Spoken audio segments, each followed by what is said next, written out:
shout out everyone. Okay, ngayon naman ang share ko at may nagtatanong ako rin na hindi ko masyado alam ito.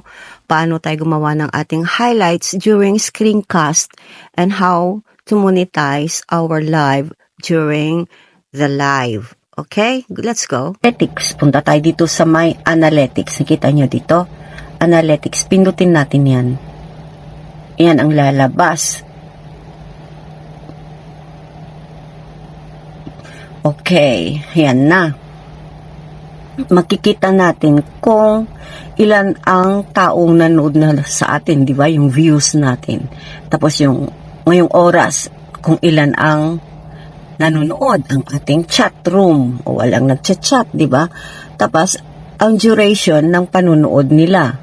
Ayan, makikita natin yung average kung gaano sila nanood, katagal. Ayan, di ba? Pero okay lang yan. Ngayon naman, ang pupuntahan natin ngayon ay paano tayo gumawa ng ating highlights. Ngayon, ang puntahan natin dito sa taas, sa kanan, sa tabi ng dollar sign. Ayan, pindutin natin yan. Diba? Ayan. Alagay ko marami na rin nakakaalam yan. Yan, pindutin natin yan. Okay. Ayan na, andito na tayo. Ang first natin gagawin dito ay iset natin kung ano o ilang minuto ang gusto nating highlight. Okay? Yan, adjust natin yan. Okay, naka-adjust na siya kung gaano ang gusto nyong kahaba. Okay? Tapos gawa tayo ng title. Halimbawa, ito, ngayon, sukiyaki. Kasi sukiyaki yan, di ba? Tapos lagyan ko ng ano dito sa tabi niya. Japanese foods. Kamalipatang spelling ko. Japanese food. Alright. Okay, punta tayo ngayon dito. Kung i-public natin, huwag muna natin i-public. Ilagay muna natin sa unlisted. Ayan. Unlisted muna natin siya. And then, let's make a description. Okay, let's say food. Or healthy food. Lagay natin. Maglagay kayo ng healthy food. Food. Tapos mag-hashtag tayo. ASMR or food. Lagay natin dyan. Food. O, diba? O, ayan. And then, i-create natin siya ngayon. Create. Diba? Naka-create na yan. Create. Then, it is processing already. Okay, your video URL, andito na. Ngayon naman, pag natapos na yan, at gusto na ninyong i-public, punta kayo dito sa ating channel monetization, or kung baga sa yung YouTube Studio.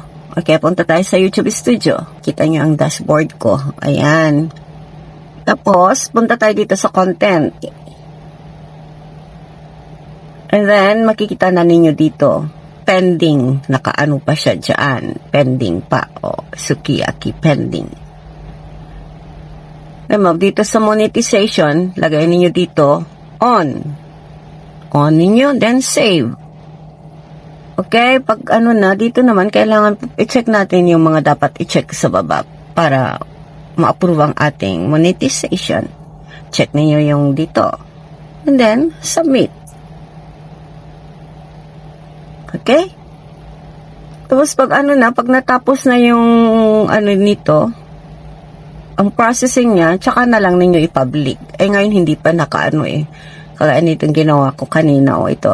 Unlisted pa siya. Pero pag gusto ko nang i-public, pindutin ko lang to, ipapublic ko na siya. Pero not now. Okay, ganyan lang yan. Okay? Thank you. Yan, ganyan lang siya. Pero pag ayaw naman ninyong, gusto na ninyong ibalik ito sa normal, just dito lang. Diba balik kayo sa dati? Yan. Diba balik siya ng ganyan? Dito ako.